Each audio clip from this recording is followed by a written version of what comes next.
Hey everybody, welcome to the Unconventional Therapist Guide to Nothing. My name is Dave, and I'm joined with my co-host, Greg. Greg, how are you doing today, dude?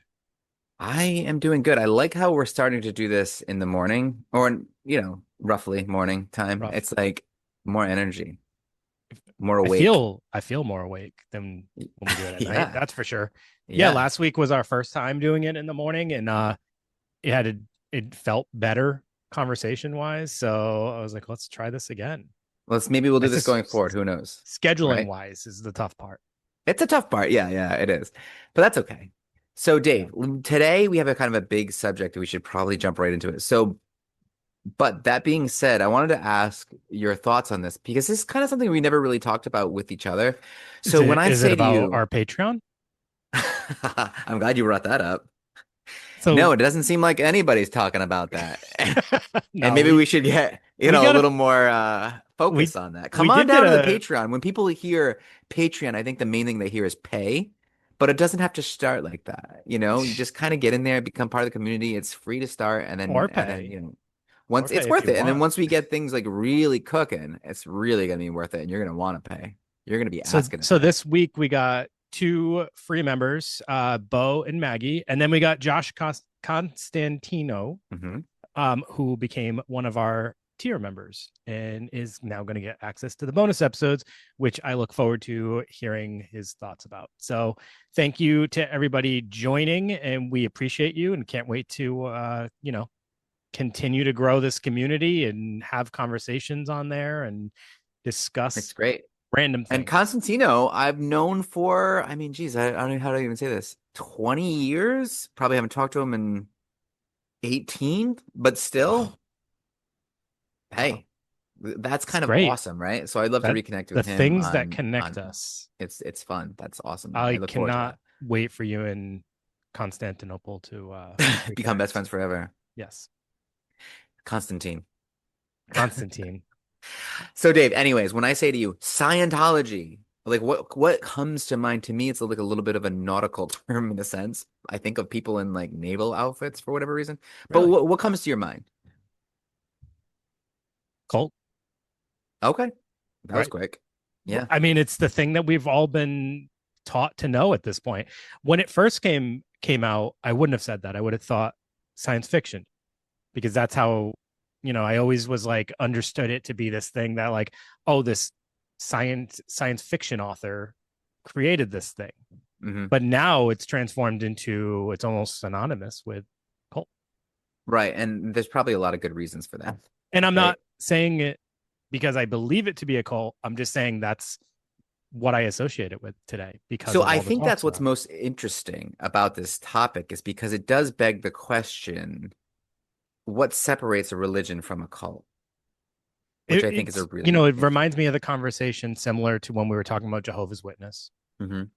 I mean, I'm But not saying they're the same, but I am saying it's another conversation you can have with someone and possibly have two different opinions about it, possibly. or is it like even if it's a cult, it's a very successful cult, right?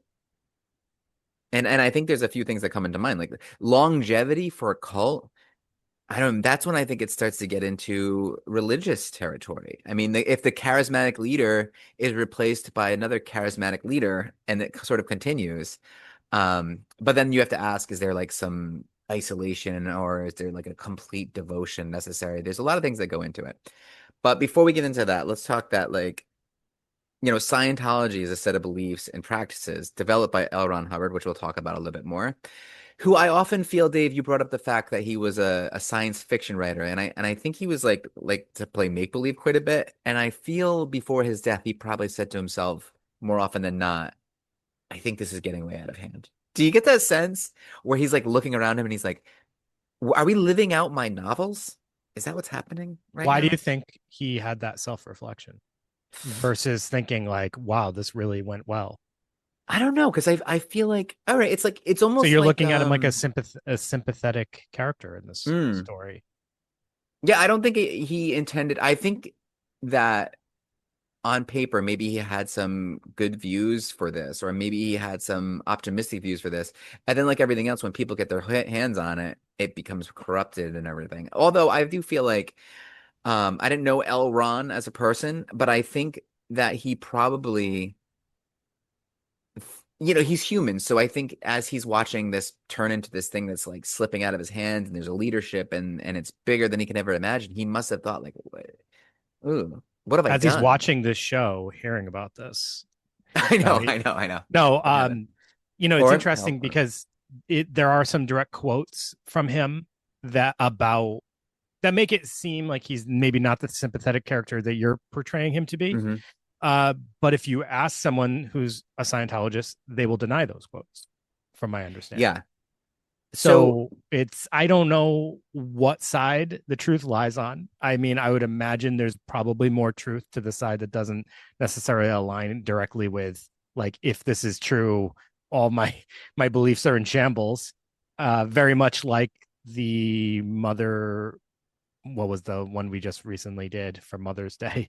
m- The Mother Love Earth. is One cult. Yeah. Similar to that. Like, you have to sort of ignore certain things that are maybe blaring right in your face. Or yeah, like, do you think he believed? I guess the bigger question is, do these cult members or religious leaders, I mean, depending on how you're viewing this, believe their own dogma and their own Yeah, narrative? Does he really believe this stuff? Because, sure. you know, it's strange because it's this religious movement that posits humans, and all of us are just kind of these immortal spiritual beings, and that through specific practices we can achieve spiritual enlightenment and overcome past traumas. So like that sounds good on paper, right? I think and that's why like a lot of these ideas are okay, and then it just starts getting a little bit weird and alienist and just strange. But You know, Dave, why don't you get a little bit into Elron, what this guy was all about? well, I just before we get into the episode Yeah. too heavy, I want to make a few disclaimers. First off, we're going to come at this from an approach of understanding that we're talking about Scientology as its development and what its intended use is, and not saying directly that it's a cult. Neither of us are saying that directly. We are just kind of acknowledging the arguments made against it, because that's how we formulate our discussions. Hmm. Secondly, this is a you know less than an hour probably summary, so there is only so much we are going to be able to encapsulate. If we miss something and you know about it, you can definitely let us know, but please do not try to call us out on things that we miss, because like, we're acknowledging there's going to be stuff we missed. We did not have a sufficient amount of time to do a full history of this and up from start to finish here. Right. And there's always in every subject. And just to remind people, it's almost like we're reminding them like we're gonna get some of this wrong. But yeah, that's what we do. We kind of like talk about what we feel is interesting about certain subjects, and hopefully it encourages you to do a deeper dive. Yeah. And that's just like the idea of this podcast. That's what it's And always been, the the idea reason of this podcast. for me even saying any of this too is, like, I'm listening to other people doing research on it, trying to get my own research done, and I'm hearing them talk, and I'm like, they're clearly they're all missing stuff as well. Like, Hmm. nobody's going to be able to get all this 100% accurate. But one thing you didn't mention, Greg, when you were talking about like kind of the formulation of this, it's also under the premise that man is human, like Good. humans are generally good, and I Yeah. think that's a really interesting way to start this whole thing, right? He is coming at this, not that we're born in sin, not that we're devious creatures. We are generally good, but we do have the power of choice, right? And we are there was a lot of other stuff that we're going to uncover, but I just thought that was an interesting way to start this, because it does start it off on a rather positive note for him to like look at humans as See, being I think the generally opposite. good. Okay. When I read that, I think the opposite. And I feel that if your belief system is that you're essentially perfect, or you were essentially perfect, and now you've just marred it up a little bit and you've messed things up, and the reality is you can never become perfect again, but you have to live your life trying. I don't know that. I don't know. I guess I see both sides of that. I do almost like the idea that like you're born with like as sort of nothing, and you have to build whatever you're going to become, See, we read and you're it two always a totally net different positive. ways. We read it two totally different ways. So Yeah. you read it as like I'm a blank slate when I'm born, and anything that happens to me after kind of tarnishes me. And I read it as we're all born good. Like our intentions are generally going to be good, but like obviously we experience things that causes us pain and trauma and might impact our ability to continue to make choices that are good. Yeah. Both good. Two different readings. Interesting. One wrong, one right. Well, like, listeners, just kidding. Not just kidding. All right. So Lafayette Ron Hubbard, aka L. Ron Hubbard, LK, aka L. Ron Heasy, born in 1911 in Tilden, Nebraska. He attended George Washington University, studying civil engineering, as most religious leaders do, Hmm. and left after 2 years. Later, having success in writing science fiction stories for what they called pulp magazines in the 1930s. Also, what most religious leaders do. Um, Hmm. yeah, quite the opposite trajectory than most, I would say. I don't know if Martin Luther was doing that, but He was writing. so like I was thinking about that. How would we best describe pulp magazines to like younger listeners who maybe don't have like the familiar? I mean, that's not even really something that we're super familiar with. They're like, Trashy? yeah, right. Like in comparison to other prints that are Hmm. out, right? Almost like throwaway. Very cool, actually. I like pulp and I like penny dreadfuls. I think all that stuff is like very cool. But it wouldn't have been like considered literature, Yeah. right? I mean, in a day and age where we have like pressings of magazines of that like touch on anything and everything, it'd be like that alt version that's Yeah. like kind of like super maybe independent or something or kind of underground, something like that, I guess. So he served in the U.S. Naval Reserves. There you go, Greg. You must All like right. that. Reserves, but whatever.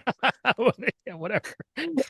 During World War II, and he later claimed to have healed himself of several serious war-related ailments. I heard that he might have stayed underwater too long or something like that, right? Using techniques he explained in the 1950 book Dianetics, the Modern Science of Mental Health. Did I say that right? Yeah, Dianetics? Dianetics. Dianetics, sorry, Yeah. Dianetics.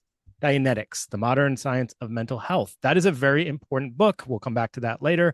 The book's concepts of Dianetics explained that every human um, individual has an analytic mind, which is normally in charge of making daily decisions and judgments necessary for survival. However, during times of stress, pain, or other trauma, it is the reactive mind that takes over. Which is So, solid.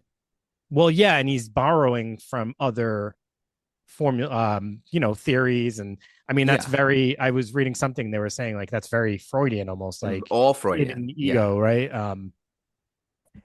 It's also it's also scientific, just not using scientific terms because we're Right. basically talking about our rational mind versus like our amygdala firing up. Right, And right. We're talking about like the sympathetic nervous system taking over yes, in a traumatic 100%. experience. He's Yeah. just giving it different names, which I mean everybody does. So Hmm. no shade on to him for that. So Hubbard's idea of mental science suggests that the lasting scars from those negative experiences on the reactive mind are known as engrams. And to rid of these engrams, Hubbard prescribed a new type of therapeutic process called auditing. Yeah. So, again, he's not really reinventing the wheel, but I know in this time period in the 1950s, this might have felt earth like, groundbreaking or really intriguing. But he's using a lot of terminology. He's just using different words to concepts that today, today's day and age, we understand to be trauma. He's See, talking it about like trauma. it definitely like trauma informed Buddhism slash Freudian, like just using and then just switching terms essentially. Yes. It's all ripped Yes. off. Really. So Dianetics became a bestseller. The book I'm talking about, because mainly that post World War II audience was really receptive to it. Maybe Hmm. they all experienced a bunch of trauma and they, kind of just hit the right way. The same as, I'm sure a lot of stuff after Vietnam became way more relevant in this field. So in 1952, he introduces the E meter, which we're going to talk about later. And that marks kind of this transition from Dianetics to Scientology. Uh, and Scientology being the Latin for scio, meaning study, and Greek logos, meaning knowing. Mhm. And it changes the framework from just a mental health thing to now it's a religious movement. So Yeah. in February of 18th of 1954, the incorporation papers were filed in Los Angeles for the Church of Scientology of California, the first Scientologist organization.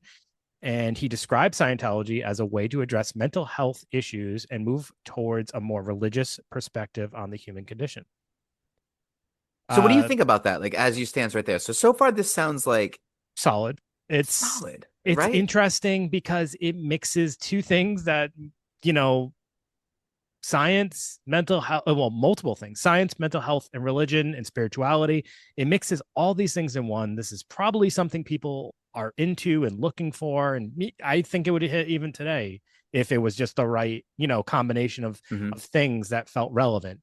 So I see how this popularizes. I can understand it, especially for people who are maybe seeking this because they feel like they have all this trauma, right? Yeah, and for people that it's worked for, you can see how they would want to involve other people in it.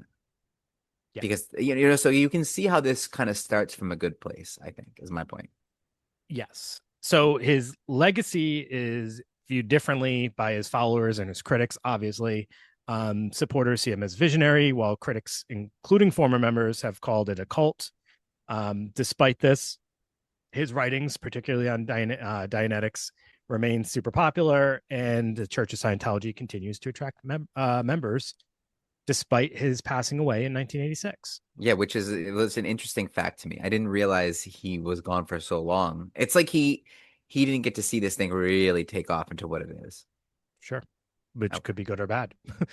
um, he also created programs like Narcanon Hmm. for drug rehabilitation and applied scholastics for education. Thousands of writings and lectures on Dianetics and Scientology. Yeah, he was just very involved and busy for a long period of time. His followers referred to him as Ron, and um, yeah, they seem to really appreciate him. They did. And they probably, like reading all those stories and those, stories somehow become reality to some people. It's really strange as it goes on. But let's talk about Dianetics for a little bit because I think that book it's the beginning and it's the starter of all and it's just this it's pseudoscience in a sense, right? Because it's combining science and like philosophy and just Ron's ideas. Um and it's all practiced around the human mind. And it was initially conceived as a treatment for people who were experiencing traumas, but later incorporated into the actual religion. And like we said, Dianetics says that there's a reactive mind and that records negative experiences. And traumas, we would call them engrams, they would call them. And these engrams can be addressed through a process called auditing to alleviate emotional and um, mental distress. And like auditing is just simply going back and thinking about, you know, the times in your life where things may have gotten off track, things that you have done that you're ashamed of, embarrassed of, and confronting those things. Like either you doing something bad or something bad happening to you. But it's always embarrassing.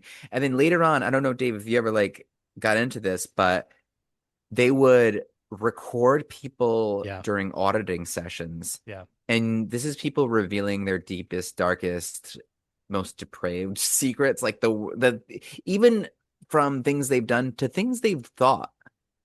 And you can imagine how embarrassing that would be to have that on tape. And that's kind of used as leverage as time goes on. So the core idea of the book, Dianetics, is the mind, the analytical mind, is should be function perfectly. Actually, it does function perfectly. And then there's a relative mind, which is, I guess you would call like yourself, your flaws. But this relative mind is the part of you that records these negative experiences as engrams. And these engrams, they describe an unconscious recording of painful or traumatic experiences, and they negatively impact your thoughts, feelings, and behaviors. So without these experiences, Scientology believes that you would just you wouldn't just be like nothing almost, or without, it's not like you're something to be molded. You'd be perfect without these experiences, right?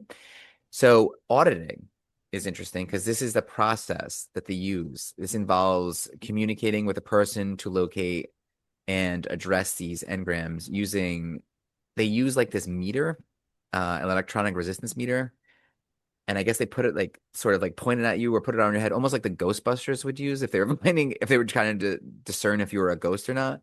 And if the meter goes up, they're like, all right, we'll dig into that a little bit more. And that's like something that's going to, I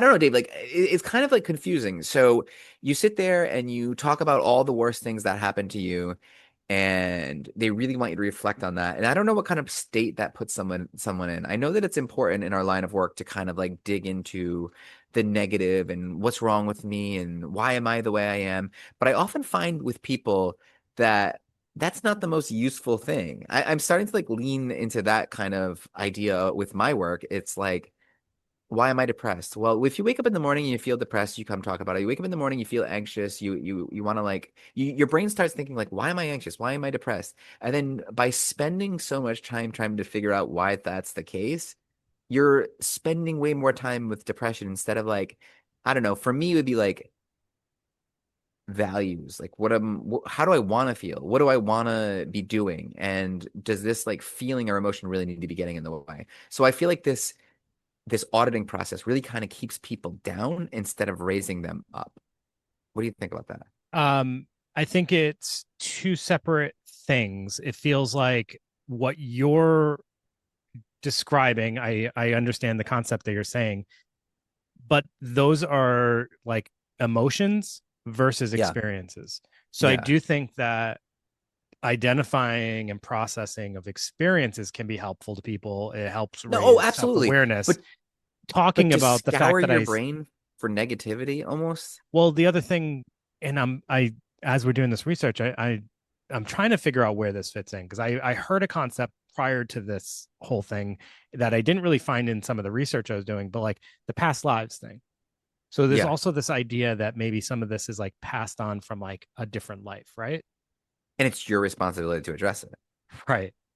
which Which is a isn't it? strange I thing. don't know how that. I honestly don't know how that plays into any of this.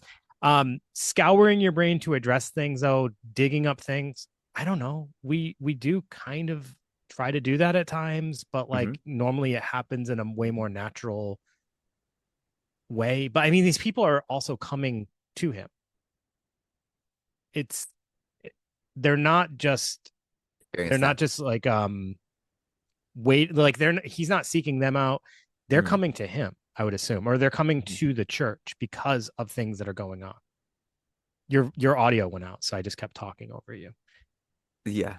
No, no, What no. did I'm you say? sorry. But how do you think this was received? Like, so received, Dianetics was received by the general population, or like, how do you think it was received by like the medical and scientific world? Not great.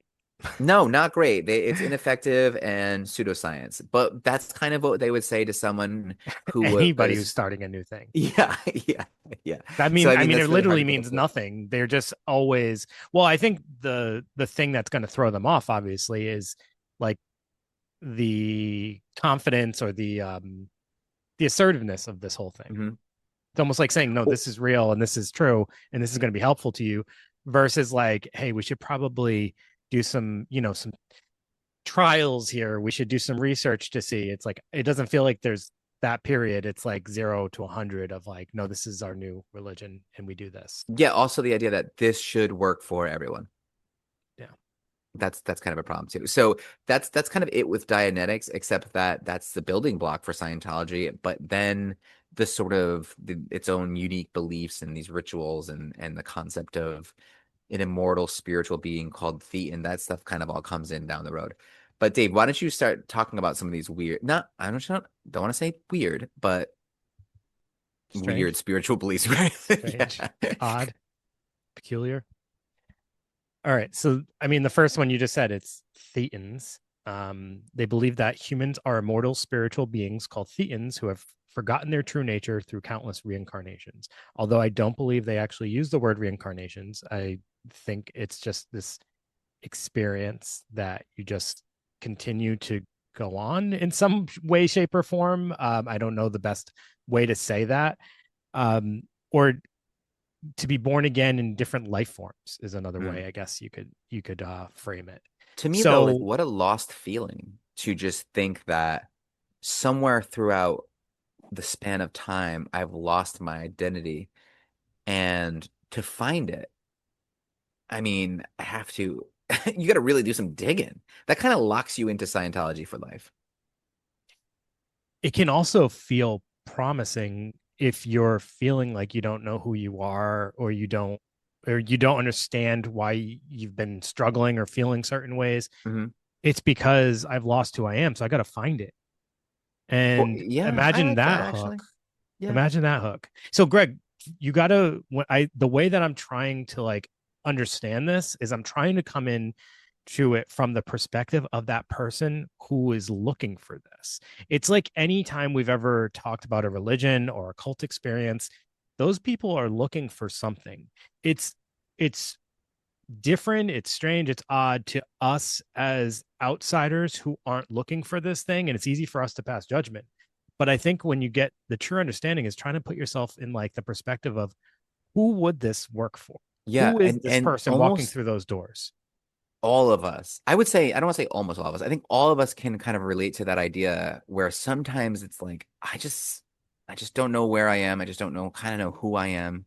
And And I there's don't know people, why I am the way I am. And I like, right, all those right. things, And all those there's questions. people who will use the phrase like I feel like I was born in the wrong time, Hmm. right? That's probably a person that's like, oh yeah, I must have had a past life that, this I'm more connected to. I So sometimes feel like that. yeah, I sometimes feel like you're like that. I Yeah. always called you a newsie for a long time. I was like, Yeah, no, I feel like you I are should have been born born in newsie. either the 30s or like I know like the Lord was just been watching the Lord of the Rings with my kids, and I'll get off this real quick. But like I know that's not a time frame, but I feel like that setup would have been cool. It's not a time frame, huh? Not really. Middle Earth at some period. Middle Ages, I was gonna say if I was gonna give it a year, I would say 400. AD, BD, BC, A BT. AD, which there is an actual AD in Scientology, and do you know Yeah, what? So yeah. after Wait, Dianetics, yeah. that's After Dianetics, yeah, so yeah. their time frame, the time frame for Scientology starts in the 1950s. Right. Wild. Now that's Um, wild. the next term here is auditing, which I know you've already kind of covered. Um, so it's typically a one-on-one session, except for with the exception of Sunday service group audits, which Hmm. must be a blast An issue. and an issue. It's group therapy. What? Only Um, like everyone's like, yeah, dude, you're the worst. That happens. It's bad. But go ahead. Go ahead. so the auditor will set up questions to ask with the goal of helping individuals locate areas of distress. And an area of focus here is to clear the reactive mind, which is where the memories of pain and trauma, as we already mentioned, are held. Hmm. And, or those engrams, basically. This is sort of like confession in the Catholic Church, except you're not seeking forgiveness. You're basically trying to locate trauma and I guess clear it in a way, like get rid of it. Hmm. So also of note, like you mentioned, the auditors record the information offered. So obviously they learn our deepest, darkest secrets. And as you mentioned, obviously that's a problem. Um, but I mean, yeah, I mean, in the Catholic Church, obviously they're not recording our confessions. We hope. Mm-mm. I So hope not. that's kind of what makes it different because we obviously tell our deepest, darkest secrets there. But I mean, not to be critical here, but it's also kind of weird that we tell our deepest, darkest secrets to a person behind a wall and who's basically passing judgment on us for those by telling us like, oh, that's worth this many Hail Marys and an off Right, honor. right. I was gonna Um, say like the Hail it's Mary thing. very, it's all judgmental. This feels less judgmental. Although I will say, I think there is some value to having to report what you've done to another human being in order to be forgiven for it. I think that that's an Do you, interesting yet valuable a long process. time ago, I mentioned we should do an episode on, I think it's called the apology line, which was, I want to say 80s or 90s. Mhm. There was like a anonymous hotline you could call, and there was a whole podcast about the person that started this and how this went. Oh, I And remember people this. eventually were calling and, you know, confessing to murders Yeah. almost. Super interesting concept of this idea to like be able to get something off your chest, which I think is a lot of what confession offers. Hmm. And I think this offers that in some way too, is just maybe the practices around it feel like there might be some alternative motive. Yeah, as time goes on. Right. So in this process, they use the electropsychometer or the e-meter. This is referred to as a religious artifact that is used to measure extremely low voltages occurring in the psyche. They send small electrical currents through the body and back to the device in order to locate areas of concern or engrams. The auditor asks more questions aimed at eliminating the issues and continues the e-meter process until the concern has diminished, and the goal is to eventually clear everyone of all their engrams, making the person an OT or an operating thetan. So you can imagine what it must be like to be sharing your deepest, darkest secrets, and someone's just holding like this buzzer to your head. It's almost like you're playing that game So Taboo and you're just waiting for someone to buzz at you. I always thought that there was a device that had like handles that they would grab. And you know, like those machines that shock you when you hold the Mm. handles and you see if you can hold on. I always envisioned it like that. And I don't know where I got that image from. I feel like that was something that's accurate, but I could be totally wrong. But whatever this is, it's quite the, you know, the vision in your head if you can try to imagine, being shocked, almost like small electrical currents being sent through your body as you're trying to locate these things. And I think you can get to like different levels of operating thetan, and it might be like OT7, OT5, things like But that. you can imagine how that could be really kind of dark. So like here you are trying to recount this process or these dark things that happened to you or maybe that you've done or some past life has done that you're responsible for, and they shock you and they can imagine how it would be like if a good auditor is like, no, it's darker than that, it's deeper than that, it's worse It's than very that, and it's subjective. like It's very, too yeah, subjective. It seems like, there should be, I don't even know how you would have a measurement of it's like how false much confession trauma. though. Sure. So it puts you in a position where you have to claim things that maybe you've done or that you just haven't, because you're put in that position where you have to produce something. You can't just Sure. have the meter on you and say, "No, I think I'm pretty good right now. I'm an operating That's all I thetan. can think of today, boss. That's all Yeah, I you can't. got. Sorry." So after auditing, tests such as aptitude, vision, hearing, and color blindness, balance, the Oxford capacity analysis are all conducted for validation of improvement, because the church's website claims that auditing can actually increase all of your abilities in those functions. Of course. All right. So the next term is clear and operating thetan levels. The goal is to reach the state of clear, free, and reactive mind's influence and progress through the bridge to total freedom. This is a hierarchical path of spiritual development, leading to higher states of awareness and ability as an operating thetan. I guess that's where the Going numbers come clear. in. In the going clear term. Yeah. Like that's a great documentary if anybody wants to like learn way more about this. Okay. Eight dynamics. So Scientology emphasizes the importance of survival, divided into eight classifications, including survival of self, family, groups, mankind, life forms, and physical universe, MEST, spirits, and supreme beings.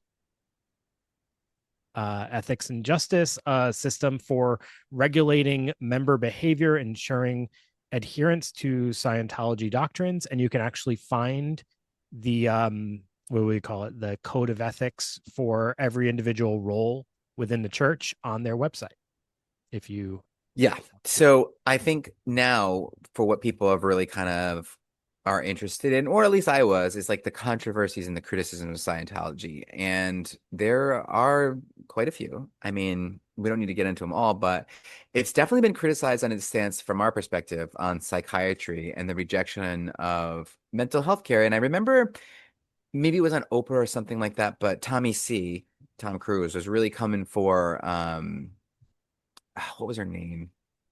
She was a child actor, The Blue Lagoon. Brooke Shields, maybe. But she was taking, antidepressants, and he's like, "Oh no, you don't have to do that." And kind of like really like, no. And you look, hey, look, we have our own sort of critiques towards, um, psychopharmaceuticals in a lot of ways, but I would never deny that they've saved a ton of lives and they work for a lot of people. So to say like, no, that's never a good tool for you is a dangerous thing. So I think that's a huge controversial issue for Scientology to be like, hey, look, if you have mental health issues, this is how you treat them and forget about the rest because that's very dangerous, I think, for its members.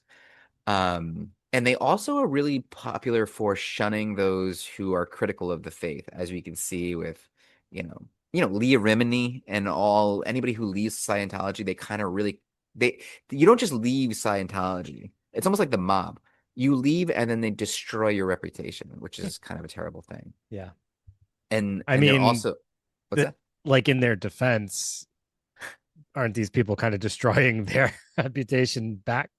Or So yeah, and they have a term for that, Dave. Dave, are you a Scientologist? They have a term for that, and it's called attack the attacker, and that's a policy.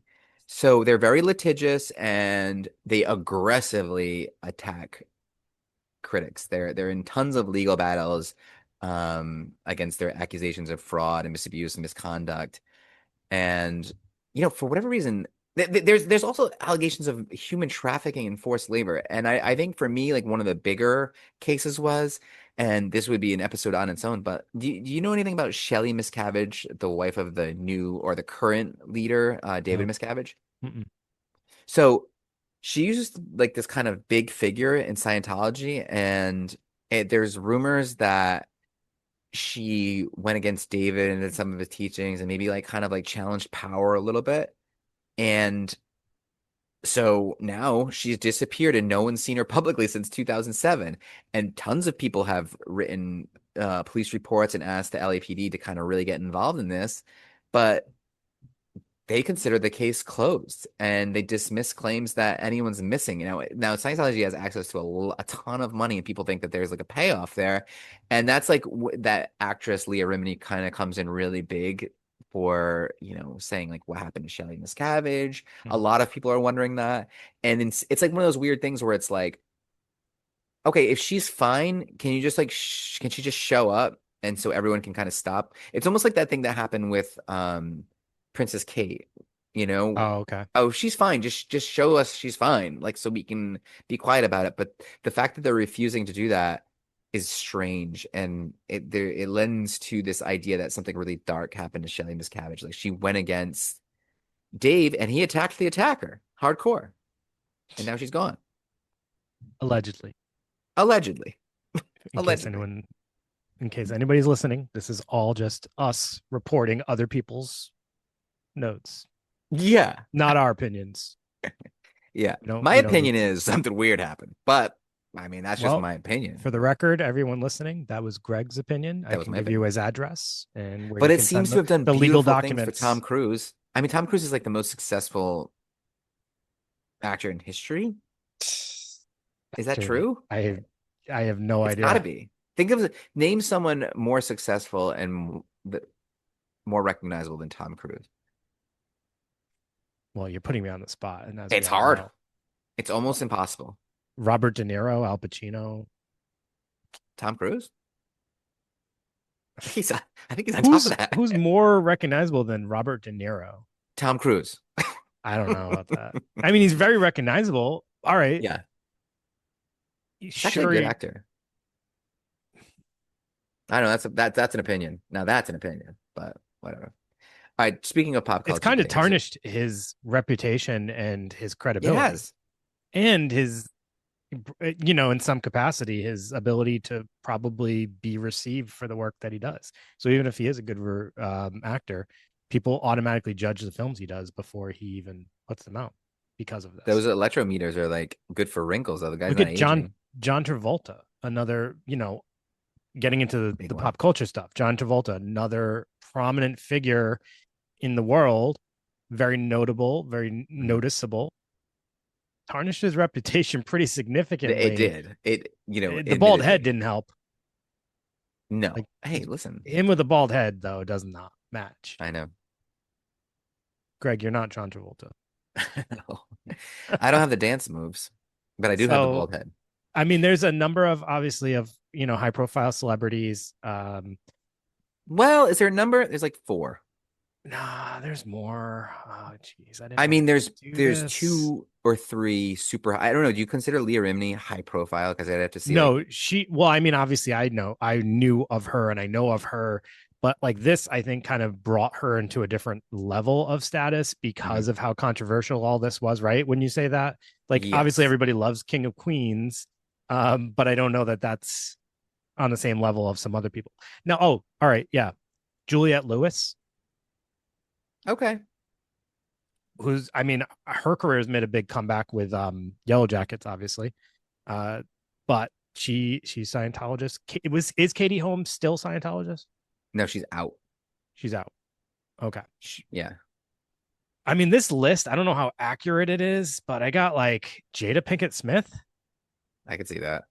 I don't know if that's accurate. So I hope, I don't want to spread false news. I have this list here has there's a ton of them I could mention. Sharon Stone, Demi I Moore. can see that too. But Are these accurate? Russell Crowe, hmm, Elizabeth Moss. Is that true? From Handmaid's Tale?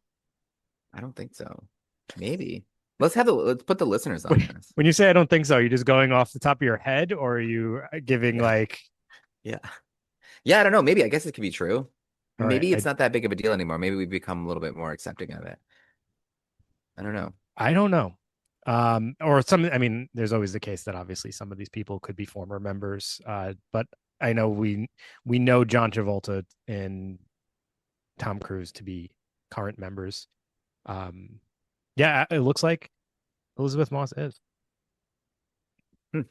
Interesting. I did Dave, not know now that. let's get into this idea of let's try to separate this from like a cult versus religion point of view. So why don't you argue or get into, I'm not specifically you, but get into the arguments of like what makes Scientology a cult? What makes it a cult? Hmm. Like what are the sort of ideas or categories that make it a culty? Um, well, the whole idea of secrecy, Hmm. control, um, I think that that like part we were talking about with the auditing and the recording and kind of the ability to um, use that for leverage definitely has a little bit of a twist of that. So I mean, they're just very knowledgeable and involved in important things in people's lives, right? That's right. What else would you say, Greg? Exploiting members, like the accounts of everyone who leaves Scientology, or for the most part, most allege being exploited, like through like financial exploitation, emotional and psychological manipulation. They also, there's a huge thing uh, isolating from outsiders. That's always a cult thing where Scientology encourages people to isolate themselves from family and friends who are specifically not a part of the church. So that that always strengthens like a cult's control when you've pulled them away from people who are going to push up against it. Right, right. And And then you there's know, the that kind of like brainwashing accusations brainwashing is that are always made. culty. Yeah. You can't really brainwash these days and it not be that. It's like no one's brainwashing for good. It's like what It's like happened they to forgot about what real good brainwashing does, you that? know? Yeah. My brain's been washed, I think. So I don't know. But there are like religious components to this thing. Like it's got its structure and its beliefs. So it's like the hierarchical structure and a set of fixed beliefs and practices and you could almost consider what L. Ron Hubbard, like those books and Dianetics scripture. Can I like who hears that the creator of this religion is a science fiction author, Hmm. and then says, I wonder, that sounds like a really like good church right there. Like that's the kind of church I want to belong to, one that's created by a science fiction author. Well, what they did was it said L. Ron Hubbard, science fiction author, and then they just scribbled out the fiction. Yeah, right. You know, it became Like science, it became as religion, it became philosophy. It's as wild. as soon as someone would inform me of that piece of knowledge, I'd be like, I think I'm going to go a different route. Yeah, yeah, This isn't for me. yeah. What else can we talk to? Kind of like point to sort of, I don't know, religious underpinnings. Well, this. All right, as we were talking about this, and not so much cult, but like, just like what it could have been versus what it did become. He created like a home for it. He created like like it made it like there's a church for it and all that stuff. It could have just been its own theoretical model that he like made like this new wave, new era like Yeah. psychology, right? He And let could have people just bend kept it it at and let that, people kind of work with it. or he could have just been working with it, right? Yeah. He could have just kept it to himself and made it his own little, theoretical approach and procedure and technique. He could have done his own thing, but he decided instead, like, and this is one of those like quotes that people will either say is true or will they'll deny, but something along the lines of if you it's some I forget, I'm not gonna be able to quote it directly, but something along the Paraphrase, lines of if you really want to make money off it, you have to go and make it a religion, right? So that means he tried a um couple things, you know? yeah. That's interesting. So but the church will deny that that was ever said. Yeah. But he So did, I mean, was successful with it it's tax exempt.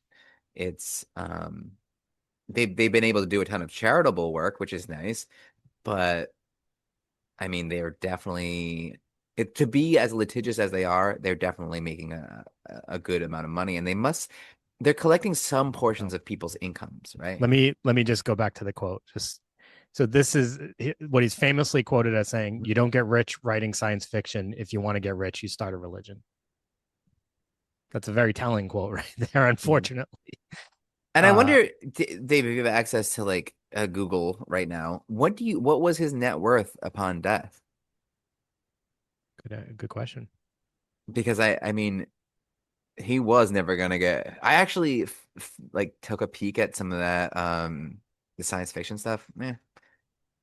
Well, yeah, I mean, he's not considered to be one of the greats. I would think. Hmm. He's Um, not up there with it's not like Mark Twain and L. Ron Hubbard and Dostoevsky. well, he left behind an estate valued at about over 26 million at the time of death. Okay. And then, but the religion is the thing that has the money, you Hmm. know? I don't know. It's just interesting. But the other, like, lastly, the sort of, philosophical ideas behind Scientology kind of makes it lean towards religion in some ways. The immortal spiritual being and the goal of spiritual enlightenment. I don't know. That makes it sort of like religious slash. I guess it doesn't have to be, but I don't know. If you add it all together, Dave, if you had to make a determination for me, and I'll do it, I think because of the isolation, because of the, you know, brainwashing and the secrecy and the exploitation, to me, and the whole feeling of like once you get in, you can't get out, that makes it very culty to me. Yeah, I mean, as soon as you say something like that, it's like, oh, well, Hmm. yeah, that's problematic. Um, I mean, there's elements of both. It, the way that they're structuring it to basically contain people and maintain people and their inability to, you know, kind of be able to talk about their experiences. All of this is problematic because it gives the impression that something is going on Mhm. that does they do not want to leave those walls, right? So that right there makes you feel like clearly there's something to hide. There Going clearly clearly, there hmm? going clearly. I don't know. A little Going play on going clearly. clear. Oh, gotcha. Yeah. So yeah, I mean, without saying it, that's kind of, my thoughts around it. It's very problematic. Yeah. I know. Because like, we've both sort of, I never like left the Catholic Church, I guess. I mean, I haven't been to church regularly in like, I don't know, decades, I guess. But we have that But, freedom. but we have that freedom, pop in, pop out. We have the No, ability I of think that's choice, something that could be said.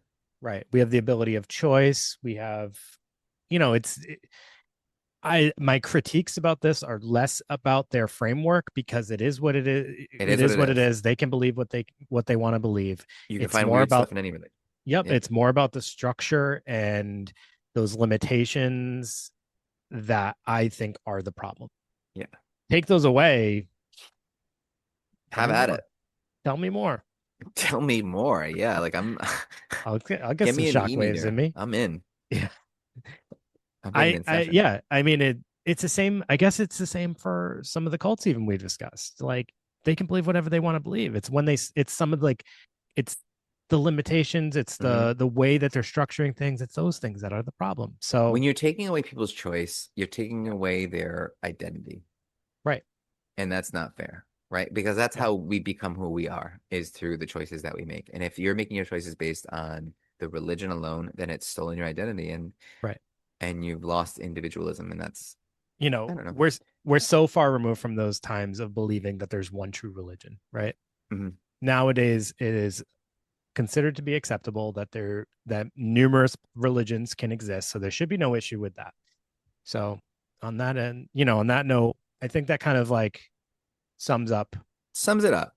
where Sums we're it at up. here. And stay tuned because we have some cool stuff coming up. I just stumbled upon a new subject that I'm really kind of interested in and gonna work and push Dave towards for it's actually dangerous to even talk about it, Oh God. which is intriguing.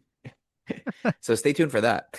And Dave, you got anything else besides rate and review and thank you for your continued No. support? Yeah, I would love to see another review. If you haven't done so, share your words, put a review out there, Apple Podcasts or wherever else you can review, send a comment, hit us up.